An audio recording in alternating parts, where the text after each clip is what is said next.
is CTV News. Good evening and thank you for joining us. The City of Windsor's sewage treatment staff have their eyes peeled after their latest find. A worker pulled a 3.5-foot long ball python from a treatment plant on Friday. CTV's Robert Lothian has been looking into this for us. Robert, so how exactly did it get there? Well, Stefanie, it's the answer everyone is currently trying to figure out. Staff have previously found some interesting things like money, jewelry, and even small snakes coming through the system, but they've never seen one this large and, even more surprisingly, still alive. It's certainly not what you would expect to come out of Windsor's sewer system. A nearly 4-foot-long ball python pulled from the Little River Pollution Control Plant by worker Jeff Miller. He just inspects everything, and lo and behold, he found this snake in the bin, and which surprised him too. The snake was found during the initial screening process where influent flows in. It was quite a lucky snake, put it that way. Because it's still alive, staff suspect it entered the system not far from the plant. How it got into the sewer collection system is unknown. I'm guessing it came in through one of the curbside catch basins. I doubt that it came through somebody's toilet. I really think that this was a case of an escape artist here, of this one getting out of someone's home or enclosure. The snake is now on the mend at the local Humane Society, where staff have named it Wilbur. Believed to be a male, he arrived dehydrated with cuts and scrapes. So we'll do a full shed, and once Wilbur has a full shed, then we will introduce feeding. Surprisingly, they don't have to eat that often, but we got to make sure that Wilbur can see their food, so we've got to ditch those eye caps. Windsor bylaws stop residents from keeping an exotic pet like a ball python, and so far nobody has claimed ownership of Wilbur. So you got to be really careful with one of these little ones that they can get out. So, you know, if it were the case of someone abandoning it, we would never want to see that, especially with an animal that's not native to the area and has a hard time surviving. Now, while I may be deathly afraid of snakes like Wilbur here, they likely came from a home that is very much missing them. So at this point, the Humane Society is still urging people to keep the word out there and see if there is an owner that is looking to bring Wilbur home. And no offense to Wilbur, but as you can probably tell there, I am fairly certain he will be showing up in my nightmares for the foreseeable future. Fortunately for him, he will spend the next couple of weeks recovering and then possibly looking for a new home. Stefanie. Okay, you did look quite comfortable though, Robert, holding it. Not at all, not a chance. Okay, Robert, with our top story tonight, thank you. Now, last year we introduced you to Riverside resident Chris Jacobson and his backyard cameras, offering a rare look inside an eastern screech owl nest. Well, now there's a new milestone to celebrate. The newest owlets have begun venturing out on their own, taking its first flights into the world. And as CTV's Travis Fortnum reports, every exciting moment was captured on camera. In a Windsor backyard, a month-old eastern screech owl works up the courage to leave the nest for the very first time.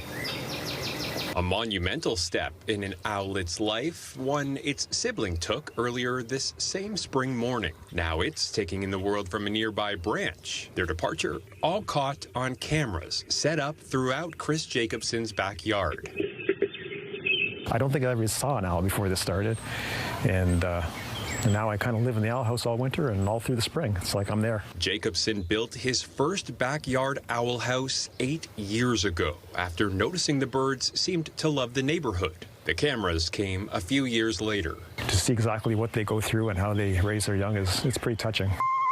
And now he shares regular video updates through nesting season, offering thousands of people from all over a rare, up-close look at the mysterious birds. I try to post in the morning, and people get to see that first thing in the morning, and hopefully they see it before all the crazy news that's going on in the world, and it just seems to make their day.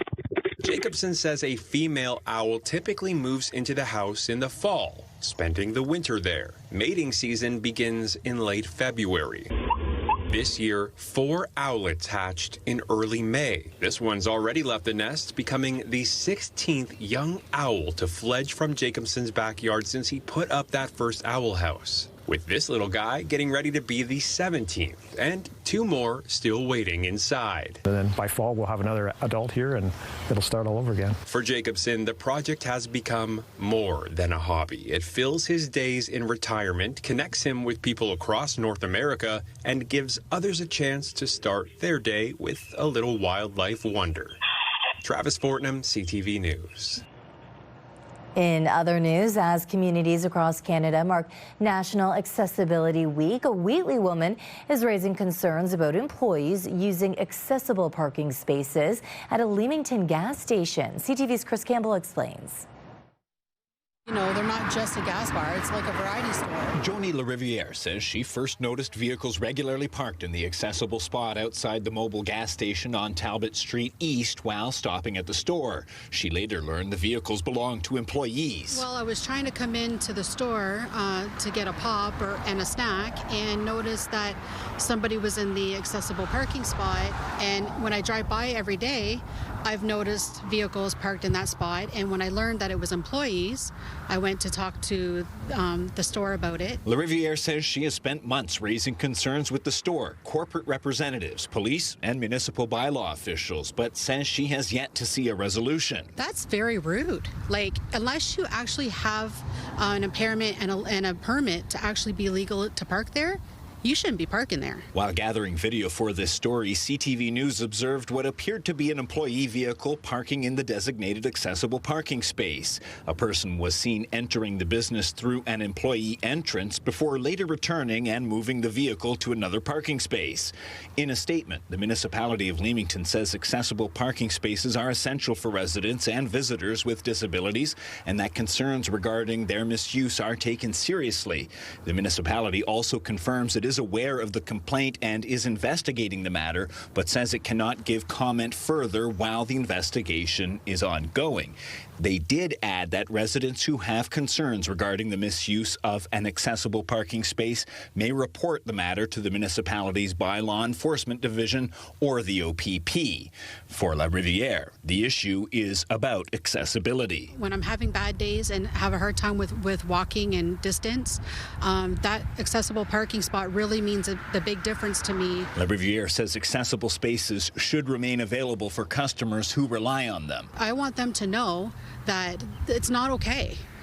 They need to not park there. They need to stop. CTV News reached out to the Mobil station and ExxonMobil for comment, but have not received a response as of news time. Chris Campbell, CTV News. Reminder, prices at the pump are expected to rise by 8 cents tomorrow, according to Canadians for Affordable Energy, so fill up tonight if you can. Our harsh winter might be a distant memory for most of us, but Essex County winemakers are only just realizing the full extent of its wrath. One serious cold snap in January, followed by a frigid February, froze thousands of vines, and they won't be producing grapes this season. Here's Michelle Molesky. Spring has sprung in Essex County, but Old Man Winter left his mark. The whole area of Lake Erie North Shore suffered really damaging cold. We hit minus 24, and in some places out here, like Pelee Island, hit minus 28 degrees. For some vines, that's 10 degrees colder than they can stand. We had bud survival anywhere from 0% for the Merlot to maybe 18% for the Gamay Noir. What's worse, all of the Merlot vines at Cooper's Hawk are dead. They'll need to be ripped out and new ones replanted. It's a similar situation at Sprucewood Shores. When we did our bud counts this year, we found 100% mortality. Steve Mitchell says it's the most popular grape varieties impacted. Chardonnay, Pinot Grigio, Merlot, Cab Sauvignon. None of those vines will bear local fruit this year. So why are these vines so healthy? This is our Marquette, and the Marquette is a very cold hardy vine. Planted along with a grape called Petit Pearl as a result of the effect of the polar vortex more than a decade ago. These varieties are good down to minus 30 Celsius. They make excellent wine. The biggest problem for us was no one knows what they are. And so we looked at it as an opportunity for the future. Fear not, wine lovers. Essex County winemakers are farmers, so they're prepared for situations like this. We have about 28 months of supply of finished wines, either in bulk or in barrels or bottles, and we're going to buy some fruit from Niagara this year to keep it going. Michelle Molesky, CTV News. More than a year after a rooftop fire forced the closure of one popular community rink on the city's East End, the ice is almost ready to welcome skaters once again. Bob Belichico has the latest. Crews have been working to repair damage caused by a fire at the WFC Center last April. It destroyed solar panels, damaged the roof, and left the AM 800 CKLW community rink out of service. Now, after months of repair, the facility is nearing a return to action. We're excited about it. After 14 months off, the trick now is reestablishing the sport at the Capri Pizzeria Recreation Complex, where its second season, after being relocated from Roseland, was cut short. We want all those curlers who didn't curl last year to come back and curl, and we're certainly looking at developing the sport. There's room for new curlers to come on board, learn how to curl. We can't wait to get this going. The roof above the AM 800 rink is repaired, and there is no water infiltration. The only thing missing are the solar panels. We replaced all the lights on this rink, so we have 24 brand new lights, LED lights that are programmable. Corey Elliott, manager of arenas, says the city normally takes ice out of one of the rinks during the summer months and will be closing the Green Shield rink. That is convenient because there still might be work needed to the low E ceiling in that rink. Low E stands for low emission, and the ceiling is designed to reduce heat transfer by reflecting radiant heat. We just got the report yesterday, so we just need to go through it and see exactly what work needs to be done and whether it can be done during normal office or building hours, and to make sure that we don't have to cancel any of these. With critical work complete, the city anticipates normal arena operations to continue this summer with the AM 800 and Corporal Grennan rinks, while exterior roof work continues in the background. We'll have all the ice back as of Labor Day. Bob Belichico, CTV News. And with spring set to end in less than 3 weeks, the team behind the Gordie Howe International Bridge is sticking to its timeline, even if it's still not saying exactly when the crossing will open. In a statement to CTV News, the Windsor-Detroit Bridge Authority says the project remains on track for a spring opening. But with no date announced, the authority says testing, commissioning, and quality reviews are still underway and will help determine when the bridge is ready to welcome traffic. The 6-lane crossing was originally expected to open last year before being pushed to this spring. CTV meteorologist Julie Atchison has your full weather details coming up in 2 minutes' time. So hard to believe still that she's not going to walk through that door. Still ahead, one mother speaks out after her daughter died by suicide linked to salesman Kenneth Law, who pleaded guilty to aiding and abetting suicide on Friday. Meteorologist Julie Atchison joins us now for her extended look at the forecast. Julie.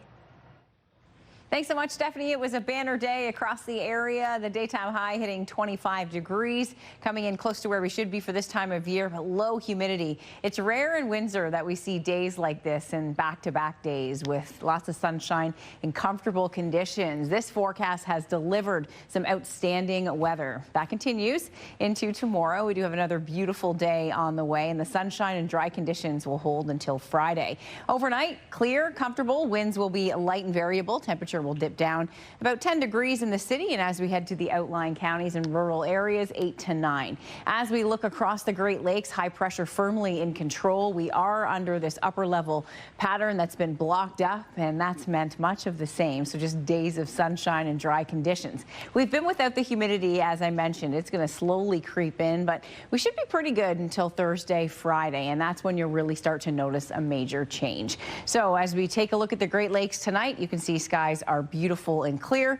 We go to the western periphery of this blocking pattern where we've had some heavy rainfall in Alberta, rounds of rain. Upwards of 135 millimeters of rain has fallen in parts of that province, south and central areas of Alberta, and you can see it continuing. So that's what happens when we get under these blocks. So we get the beautiful conditions if you're on the right side of it, and then both bookends of the block, we see rainfall and cooler conditions, and that's what's happening out east as well.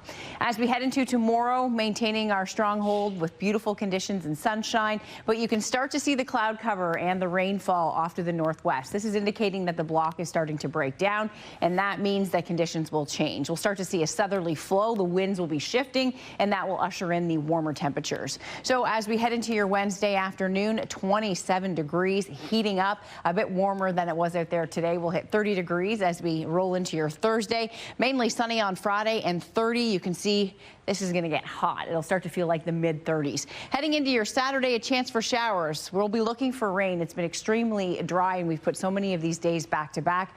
We'll be needing some rainfall. Unfortunately, the timing not ideal over the weekend. Probability, I think, a bit low on Saturday. I might ramp that up tomorrow in terms of this weather system looking to produce some rainfall. As we head into your Sunday, a 40% chance of showers and carrying into Monday. Daytime highs as we head into early next week, quite summer-like from 27 to 29 degrees. I'll be back before the end of the show to recap your forecast, but lots of sunshine heading into tomorrow. Steph, back to you. Okay, thank you, Julie. Now, trade talks were front and center today as Minister Dominic LeBlanc, who leads Canada's trade file, is in Washington. Ahead of a high-stakes meeting, he sent a letter to the United States and Mexico calling for a long-term renewal of the Continental Trade Agreement. Here's CTV's Abigail Beeman. Minister, what are the goals of this meeting? The goals of this meeting is to be able to tell you how well it's gone when we finish at 5 o'clock this afternoon. The Canada-U.S. Trade Minister and Chief Negotiator in Washington to talk with the top U.S. Trade Rep, Jamieson Greer. Dominic LeBlanc issued a letter to the U.S. and Mexico officially stating Canada's recommendation for a 16-year renewal of the Canada-U.S.-Mexico Free Trade Agreement. We took stock of the work that the Americans want to do with Canada and the work that we're prepared to do over the coming weeks. I remain optimistic about the work that we can do with the Americans. While a delegation from Manitoba was also here Tuesday, separately meeting with other U.S. trade officials. There's clearly a path forward. There's clearly an importance for both countries as well to find a solution to this. So, I think we heard clearly some of those irritants were. I think there's a path that we can make these kind of go away as well, though. The U.S. has made its irritants known.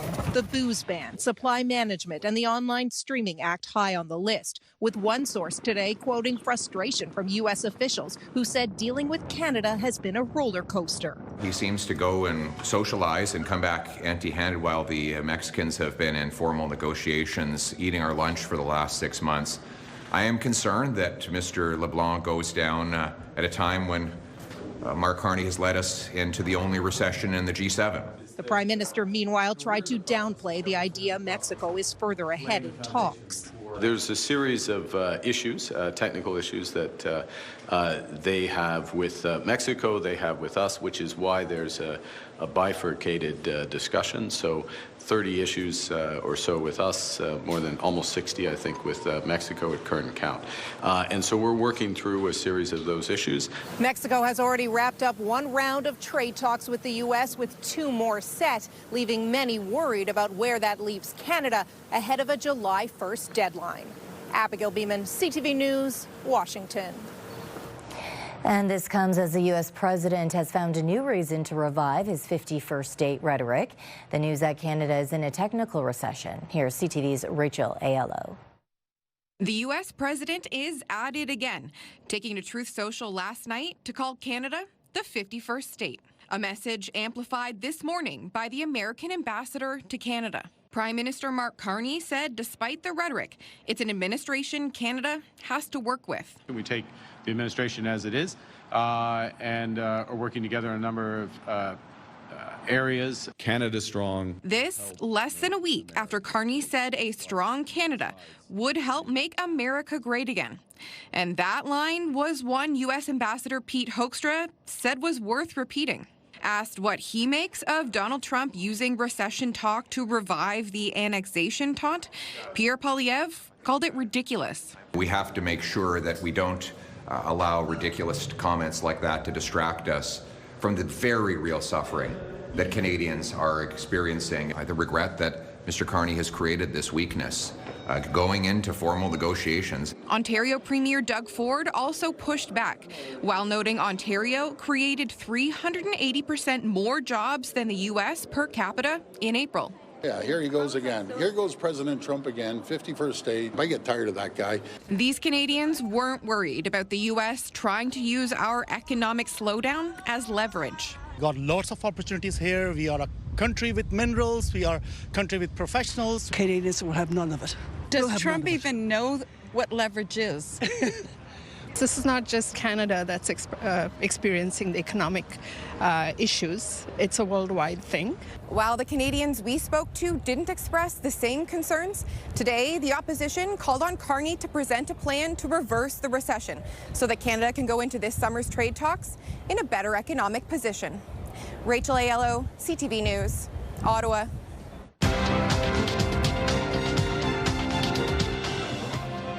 Canada's main stock index reached a new record high today, helped by gains in the energy sector. In Toronto, the TSX gained 435 points. In New York, the Dow added 228. The Nasdaq is up 7. The Canadian dollar gained a modest 0.02 cents. On commodity markets, gold is up more than $13 an ounce, and oil added $1.60 a barrel. Start your day with the latest local news. By signing up for our newsletter, you'll get direct local content straight from CTV Windsor to your inbox, including top stories, the forecast, and videos. You can sign up at ctvnewswindsor.ca. A daughter's suicide left her family consumed with grief. But as her parents and W5 followed clues about what happened before her death, a picture emerged of who may have aided her. Someone you may have seen on our program before. John Woodward on the change her family is now calling for to help protect other vulnerable people. Memories of her daughter are still so fresh for Susan Dallin O'Grady. So hard to believe still that she's not going to walk through that door. Annika Dallin O'Grady was headed for a career as a genetic counselor, but behind the scenes, the 22-year-old student was depressed, worried funding cuts would take away a research job. She lost hope, I guess, because there was sort of too many things at the time going on wrong at the same time. Annika died by suicide in April, devastating for family and friends. It's a loss that you could never outlive because she was supposed to outlive me, right? As her parents were in shock and grief, they found out she got the job after all. What was it like for you to get that news that if she'd hung on for just a little bit longer? It was like heartbreaking to find that out. Susan wanted to dig deeper into what happened and put together a picture of Annika's final days. So she called her bank and got Annika's credit card statements. And there, on March 23rd, is a charge for Monobank, a financial institution in Ukraine that she didn't recognize, but we did. The amount, about 124 Canadian dollars, is $3,879.60 in Ukrainian currency. When you include service charges, the amount is within pennies of what is sold on a Ukrainian-based website that uses Monobank and sells a poison known as SN. The same poison the W5 has tied to 150 deaths around the world related to Ontario-based suicide kit salesman Kenneth Law, who pleaded guilty to aiding and abetting suicide on Friday. The same poison coroners across Canada have linked to 29 deaths since Law was put behind bars. I want to talk to you about the poison you're selling. The same poison that the man who runs the Ukrainian website, Leonid Zakutenko, has faced questions about before. The BBC approached him in Kyiv in 2024. 2 years later, he told W5 he regularly sells to Canada. O'Grady wanted to know more and started texting Zakutenko directly. She wrote, "Can you please tell us details about the purchase?" The answer? "I'm truly heartbroken for you, and my thoughts are with you and your family during this incredibly difficult time." What's it like to hear that from the man who sold your daughter the substance? No, I mean, it was horrible. My daughter's life was worth $123 Canadian to you, or probably less because of shipping. O'Grady doesn't think that website or other online forums that appear to be recommending it should be accessible in Canada. Her records show Annika first accessed one of those forums when she was just 17. Protecting children on the internet is something Canada's government says it's been working on in trying to pass an online harms bill, but it's been slow going. The bill has died in procedural rules since it was introduced 5 years ago. University of Calgary law professor Emily Laidlaw has consulted on a more recent version.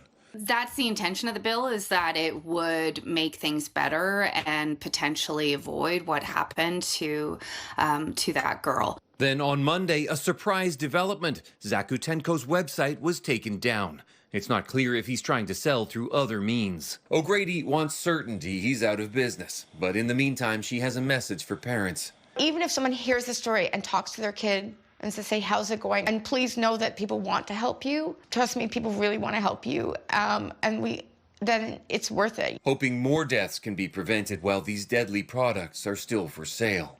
John Woodward, CTV News, Toronto. Discussion here at Windsor City Hall. Windsor's top stories. A major project is about to get underway. Breaking news alerts. Severe weather is a possibility. And watch live. Good evening, and thank you for joining us. Download the CTV News app. Uber has released its 2026 Lost and Found Index, offering a look at the items riders left behind in vehicles across Canada over the past year. And Windsor has been named the second most forgetful city. Phones, wallets, and bags top the list of the most commonly forgotten items, but Uber says some riders also left behind some unusual things. They include a 15-pound frozen turkey in Toronto, a full set of goalie pads in Edmonton, and a violin hard case in Montreal. Uber says Saskatoon has taken the top spot at Canada's most forgetful city. Julie joins us one last time with her exclusive 7-day forecast. Thanks so much, Stefanie. Lots of sunshine heading into your Wednesday, Thursday, and a Friday. Our beautiful stretch of weather holds, but we will see warming temperatures and getting hot by Thursday. Daytime high expected to hit 30 degrees. It'll be one of the hottest days we've seen so far this season, that's for sure. And it'll start to feel like the low 30s. The next opportunity for rain not arriving until Friday night. We have some showers in the forecast Saturday and Sunday. Daytime highs over the weekend, 25 to 27 and 28 to 29 heading into early next week as we settle into a nice summer-like pattern. That's a wrap on your forecast tonight. We'll see you again soon. Finally tonight, an interesting find, a collection of late 19th century wine that for many years was hidden away under a chapel floor of a Czech castle has been painstakingly restored. The 133 bottles were hidden at the end of the Second World War by the owners of the castle. Most bottles date from 1892 to 1899 and weren't discovered until 1985. The very humid and very cold cellar provided good conditions for conserving the wine that could fetch thousands of dollars today. It will be going on display at the castle. That's your news for tonight. Thank you for joining us. See you right back here tomorrow night.